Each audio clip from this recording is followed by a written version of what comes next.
So here's the envelope that I have converted, and it holds a tag at the front and has a little cabochon on a bulb pin there, and that can just slide in and out with the ribbon there. And on the other side it opens up and there's a pocket inside, and this can be mounted on the page so that it flips up, and I'll show you that. This is the newest book journal that I've made called Cottage Garden, and let's find the page it's on. So here it is in the book, and this has a little booklet inside on the front pocket, which folds, which is really cute, and that just tucks inside there. And then it's glued down on this side so you can flip it out from the page, and there's a pocket on the inside as well. So it becomes a very, very chunky book journal with all these interactive features I've added, but it's a lot of fun to use something that is junk mail and repurpose it into something beautiful for a book journal. So let's make it.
So I finished putting on the, I don't know what to call them, point protector things here. And I've added some lace, and before I put the ribbon on, I made sure to just cut the edges there so it wouldn't overlap. And I've made a tag, and the tag has a little tab on it with an eyelet and some lace and a cabochon on a ball pin. And on the other side, I've added the cluster that we just made, and fold that open, and there's a couple of tags inside. And it's nice to be able to see at the top there, just the little toppers there that peek out. And then this would go on the page. This would glue down on the page like this.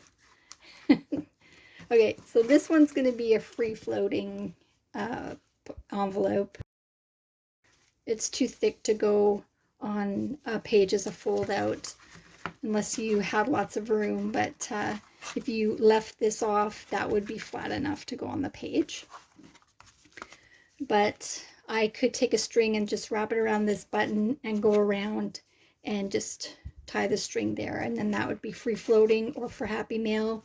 I think it would make a really nice gift for someone. And so that's our project for today. Thank you for joining me.